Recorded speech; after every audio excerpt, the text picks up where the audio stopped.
In the years between the two world wars, the United States Marine Corps was small, poorly funded, and easy to underestimate. Foreign officers who studied the American military rarely gave the Marines a second thought.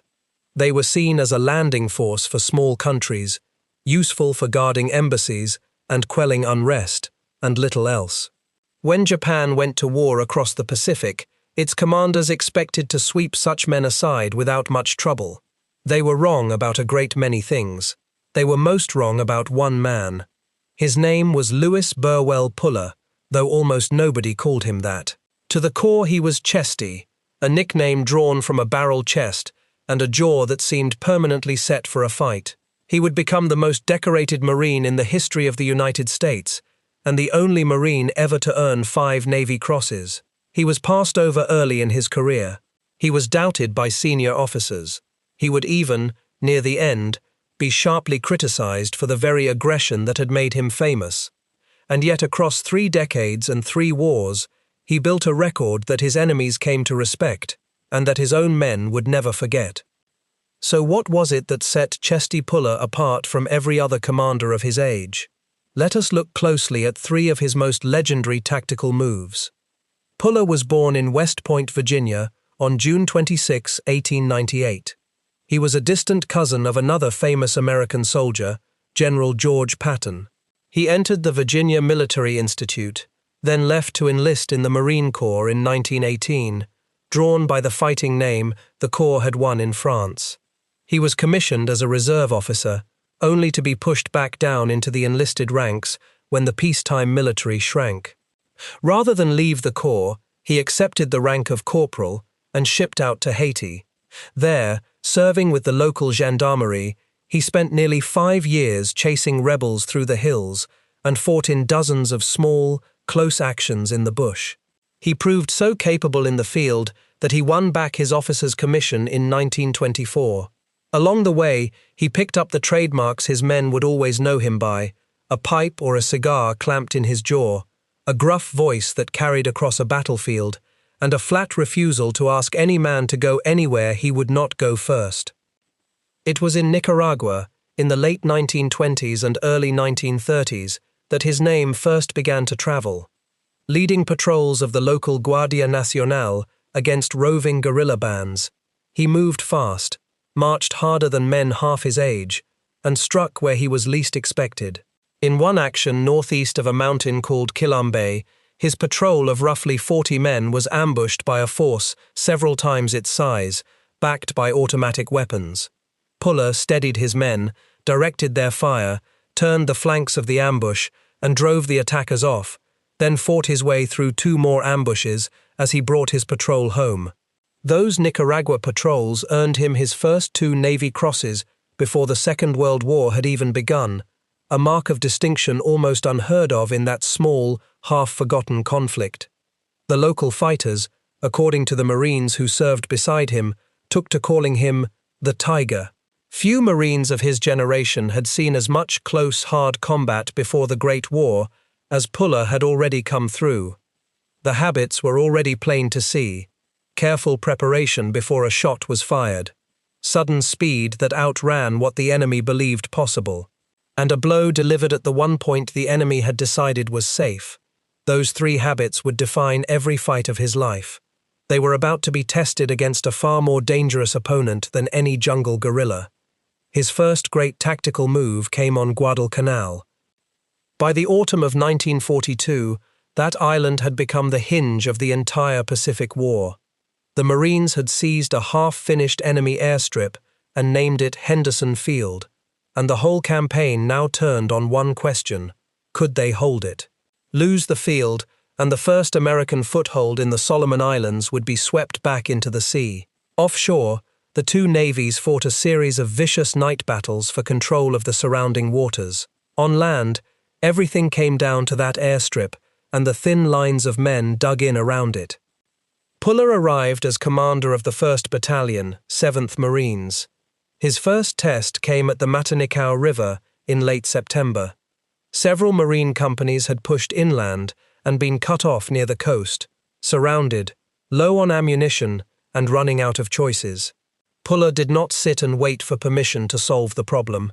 He signaled the destroyer Monson lying offshore, directed its guns onto the enemy positions himself, and told the trapped men to fight their way down to the beach. A small flotilla of landing craft ran in through the fire to lift them off. One of those boats was handled by a Coast Guard signalman named Douglas Munro, who deliberately placed his craft between the enemy and the evacuation, and was killed shielding the last men out. Nearly 500 Marines came off that beach alive because of it. Munro became the only member of the Coast Guard ever to receive the Medal of Honor. By the numbers, it was a small action, but it showed exactly how the man thought. The mission was to bring his people out, and every tool within reach was bent to that single purpose. 3 weeks later came the night that made his name for good. On the night of October 24 to 25, 1942, the Japanese made their supreme effort to take back Henderson Field.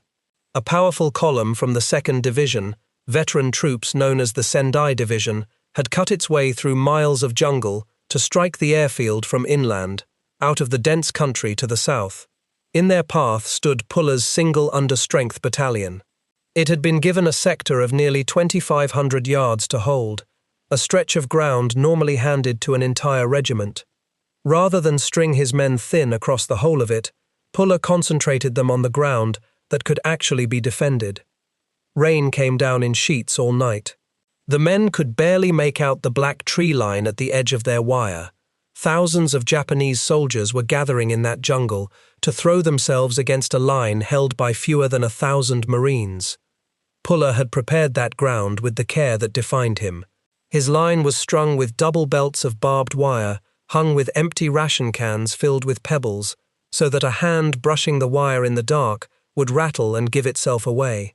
His machine guns were sighted so that their fields of fire crossed and overlapped, leaving no clean lane through the position. 37mm anti-tank guns were loaded with canister rounds that turned them into enormous shotguns. Mortars and 2 battalions of artillery were registered in advance on the open approaches, so the gunners could drop shells onto ground they could not even see. The Japanese came in waves out of the dark and the downpour, and they came again and again. 6 major assaults broke against that line between late evening and first light. In the thick of it, a sergeant named John Basilone kept his machine guns firing until the barrels glowed and the water in their cooling jackets boiled away, an act of endurance that would earn him the Medal of Honor. When one of Puller's company commanders sent word that he was running low on ammunition, Puller's reply was blunt, and his men repeated it for the rest of their lives. "You have got bayonets, have you not?" The battalion held. Puller himself moved along the line all through the fight, and his men liked to say that they needed no field telephones at the front, because Chesty simply roared his orders up and down the line, loud enough for every gun to hear. In the small hours, a battalion of United States Army Infantry, the 3rd Battalion of the 164th Infantry, was guided forward through the rain and fed into the line, and Puller took command of the combined force and fought it through the next day as well. One senior Marine officer said afterward that Puller's presence alone had been worth 2 fresh battalions.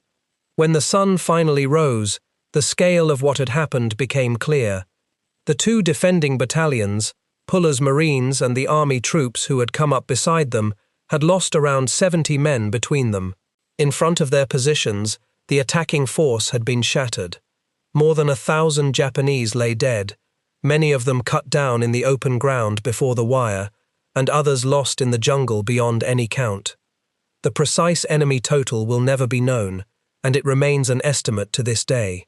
But the result was beyond dispute. The last serious ground attempt to seize Henderson Field had been broken. For that night, Chesty Puller received his 3rd Navy Cross. Before we turn to his 2nd great move, if you are enjoying this kind of detailed tactical history, do consider subscribing. There is a great deal more of it on the way, because a little over a year later, on another jungle island, Puller would reveal a different face of the same instinct. His 2nd tactical move came at Cape Gloucester, on the island of New Britain, in the opening weeks of 1944. The landings there were part of the long Allied campaign to cut off and isolate the great Japanese stronghold at Rabaul, and the fighting for the airfields was as grim as any in the theater. Here the enemy was the ground itself, as much as the Japanese defending it. The battlefield was a maze of dripping rainforest, swamp, and steep, tangled ridges, cut by fast streams and drowned under near-constant rain. Men fought soaked to the skin for days on end, and falling trees killed almost as surely as enemy fire. Puller had been promoted, and now served as the executive officer of the 7th Marines. That was a staff post, the sort of role that might have kept a man safely behind the fighting line. It did not keep him there for long. As the regiment pushed inland toward the high ground, its battalions began to lose both momentum and leaders in the murderous terrain.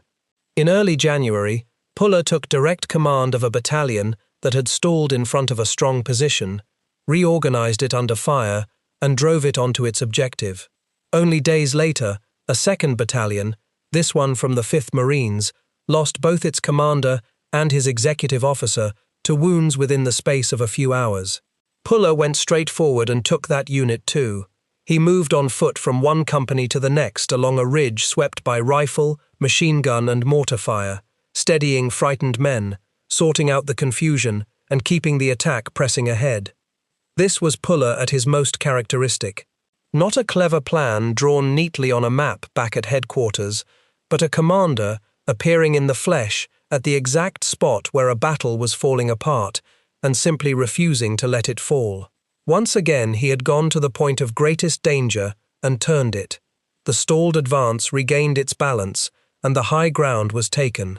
For his conduct across those days, he earned his 4th Navy Cross.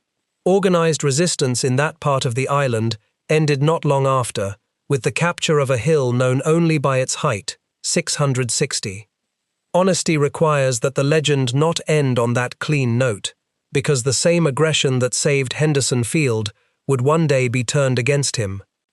In September of 1944, now a colonel commanding the 1st Marine Regiment, Puller landed on the island of Peleliu. His regiment was thrown against the worst ground of the whole campaign, a spine of jagged coral ridges the Marines came to call Bloody Nose Ridge. It was honeycombed with caves and tunnels and prepared by a determined garrison for a fight to the last man. There was almost no soil to dig into on that hard coral, and the heat on the bare rock was punishing enough to strike men down on its own. Puller pressed the attack hard, as he had always done, driving his men forward day after day, directing the battle himself despite a badly infected wound in his own leg. But this time the enemy could not be flanked and could not be rushed. The frontal assaults ground his regiment down. In roughly a week of fighting, the 1st Marines suffered around 1,700 casualties, close to 70% of the regiment, losses so crippling that the corps commander stepped in over the head of the division commander, pulled the regiment out of the line, and committed United States Army troops in its place. Peleliu is argued over to this day. Some of Puller's own officers, including a company commander who himself received the Medal of Honor, said openly in later years that Puller had kept attacking long after the tactics had stopped working, and that the price paid had been far too high. Others laid the real blame on a badly flawed plan and on senior commanders above Puller who demanded speed at any cost. Both sides of that argument have their defenders. What can be said fairly is that the very qualities that made Chesty Puller magnificent in a stubborn defense could cut the other way in a battle of pure attrition against a dug-in enemy. A legend told with honesty has to include its hardest chapter, and this was his. His third and most famous tactical move did not come in the Second World War at all. It came 6 years later, in the frozen mountains of Korea, and it is the episode that fixed his name in memory forever. In late 1950, a United Nations advance into the north of Korea walked into a trap. Chinese forces had crossed into the country in enormous strength, moving by night, and had gone almost entirely undetected.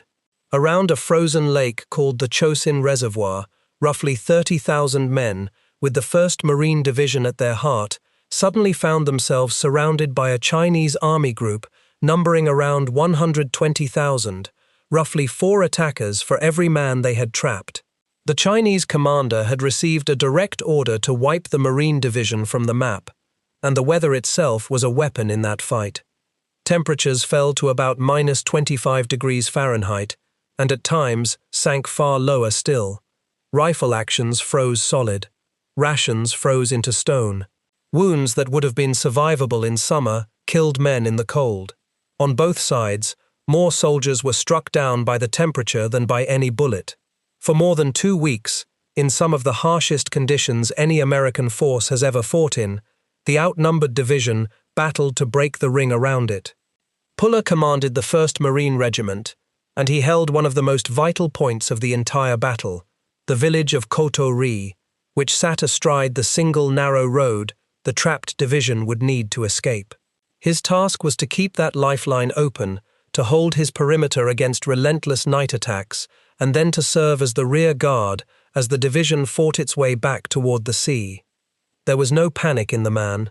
According to Burke Davis, the biographer who knew him and set down his words, Puller summed up the whole desperate situation for his officers with a grim calm. They had spent some time looking for the enemy, he said, and now they had certainly found him. They were surrounded on every side. That, he told them flatly, simplified the problem. It was a joke, and it was not a joke at all. Surrounded meant the enemy stood in every direction, which meant a Marine could turn and hit back in every direction. What followed was not a rout, but a controlled and savage fighting withdrawal, close to 70 miles of it, grinding down an icy mountain road under constant attack from the ridgelines above. The Marines refused to abandon their wounded, and they carried out their dead as well. They refused to abandon their guns and their vehicles. At one gorge, where the enemy had blown the bridge and left a gap that simply could not be crossed, engineers had sections of a new bridge, flown in and dropped by parachute, then rebuilt the span under fire so the column could roll on. Overhead, Marine corsairs flew low through the mountain passes, striking the attackers again and again. Puller's regiment held the tail of that long column, beating off assault after assault in the dark and the killing cold. The cost of that escape was heavy, and a great deal of it was paid to the weather. Alongside the men killed and wounded in the fighting, the division suffered thousands of cases of frostbite, serious enough to put a man out of action. Yet it came out whole, still a fighting force, and it carried its wounded with it. By the middle of December, the division had fought its way through to the coast. From the port of Hungnam, the Marines and the other United Nations troops were lifted out by sea in one of the great evacuations of the war. More than 100,000 troops came out of that harbor, and close to 100,000 Korean civilians were carried out with them, away from the advancing communist armies. The trap that was meant to destroy the 1st Marine Division had closed on empty ground. For his conduct in those days, Puller received his 5th Navy Cross, and from the United States Army as well, a Distinguished Service Cross. It is worth being exact about one thing, because this story is so often told wrong. The famous remark about not retreating, but only advancing in a different direction, was spoken at Chosin by the division commander, Oliver Smith, and not by Puller. Puller's own defiance took a plainer shape. It was the simple, flat refusal to treat being surrounded as being beaten. So we come back to the question we started with: what did his enemies truly make of him? Here, an honest answer has to be careful. There is no surviving record of a Japanese or a Chinese officer naming Chesty Puller and calling him the one commander they feared above all others. That would be a satisfying line, but the documents do not support it. What the record does show, clearly, is a deep respect for the Marines that he led. Captured Japanese papers from Guadalcanal spoke with unease of the Americans' interlocking fire and of defenses that seemed to sense every move made against them in the dark. In Korea, the Chinese leader Mao Zedong himself, in written orders to his commanders, singled out the 1st Marine Division as the most effective fighting force in the entire American military, and made its destruction a first priority. That division was never destroyed. Puller's regiment, holding the road open and guarding the rear, was one of the reasons why. And then there is the other verdict, the one that mattered to him far more than any medal. the verdict of his own Marines. He shared their cold and ate the same rations. He insisted that his men be fed before his officers touched their food. He walked his own lines in person to check that every gun was laid correctly. He slept on hard ground when they slept on hard ground. Long after his death, young Marines in training still close out the day by calling into the dark a good night to Chesty Puller, wherever he may be. The world of the years between the wars had looked at the United States Marines and seen men who could not possibly matter. It spent the years that followed learning a single name that it could not push aside. The armies that came against him arrived in greater numbers, with heavier guns, over worse ground, and in far crueler weather.